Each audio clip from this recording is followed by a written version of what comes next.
Let's talk about a Tinman Elite inspired training block. She see money all around me. I look like I'm the man.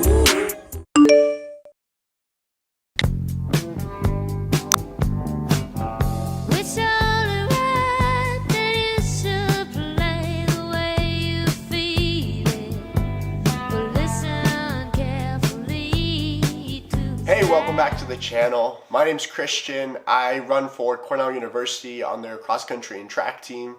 I unfortunately won't be able to compete in my last semester in college given the coronavirus situation and the Ivy League stance on competing for the fall semester.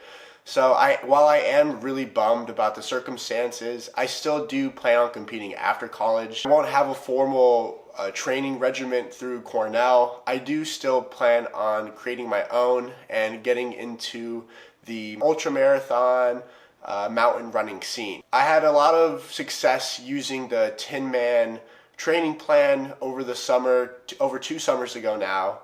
And I made a video. If you haven't already checked it out, look at it at the link above. However, I go into a lot more depth of Tinman Elite's training and being coached under Tom Schwartz.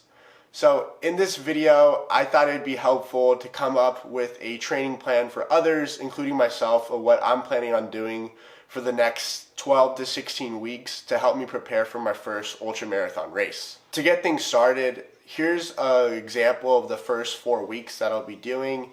The first week, which is what I'm currently in right now, I'm just doing basic easy runs. And then over the next couple weeks, I'll start incorporating fast strides, hill strides, just to get my leg turnover going.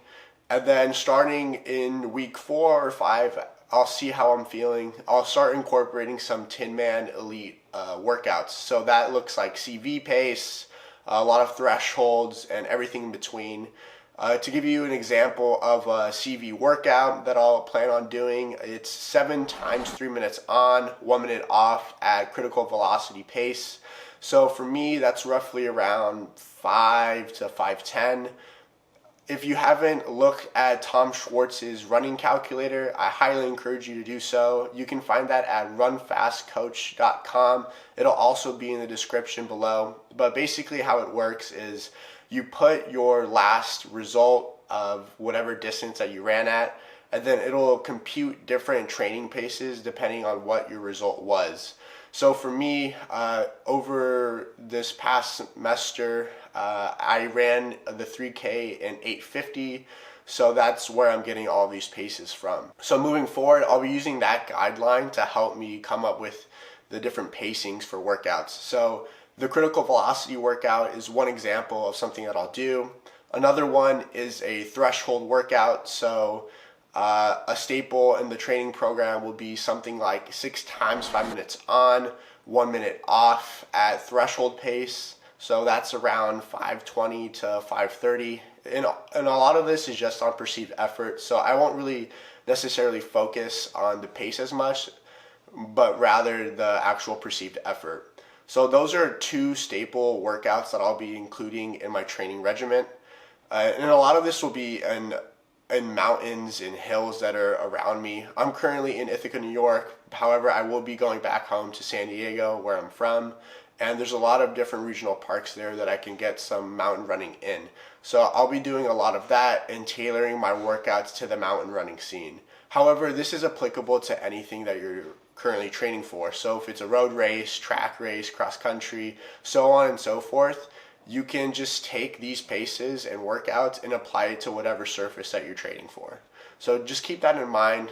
The next thing that I'll be doing moving forward from weeks 5 to let's say 10, it's going to be a lot more about the critical velocity threshold workouts and then the hybrid ones. So a lot of these critical velocity and threshold workouts will be combos. So following the critical velocity workout, I'll immediately follow that with 6 times fast strides at, let's say, mile effort, and then 6 by hill strides at, let's say, 800.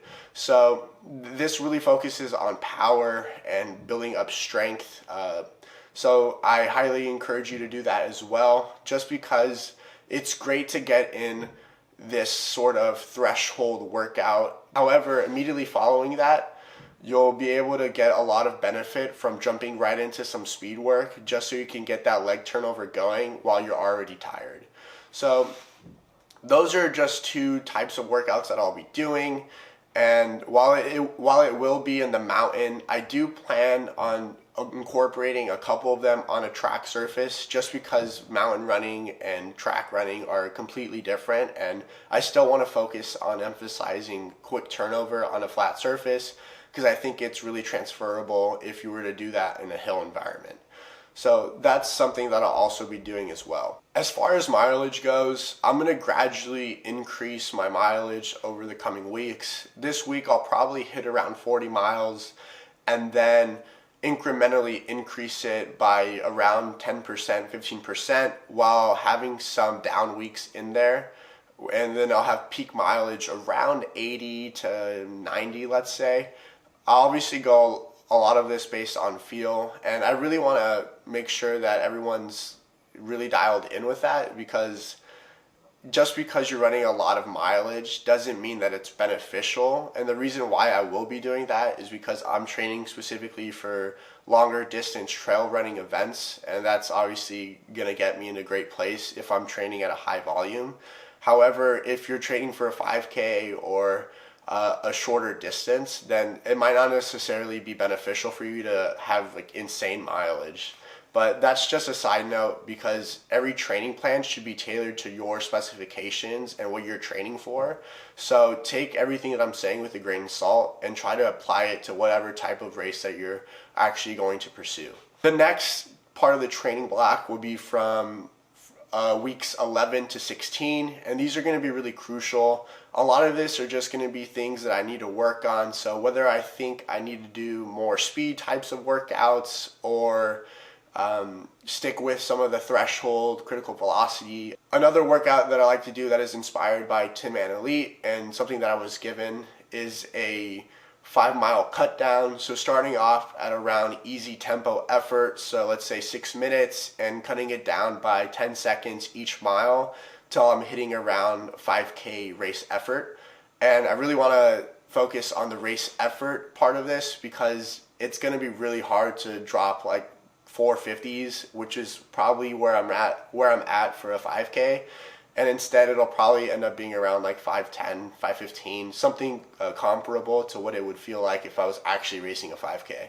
So that's another workout that I might include during this training regimen. However, I will also make sure to do fast strides on a track surface and hill repeats, just because you want to work on power and turnover like I've mentioned before. As things wind down and I'm preparing for my race in mid-January, I will taper and then make sure that I'm just doing the right things to help prepare myself for whatever race event that I'm doing.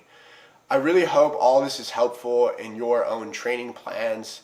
I just started up my own, so I'll let you know along the way how it feels. However, if you do have any comments or concerns about anything that I might have said, or you just want some tips, I'm happy to help.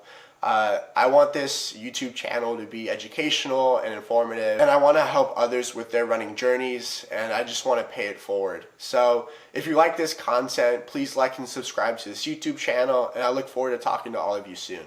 Thanks.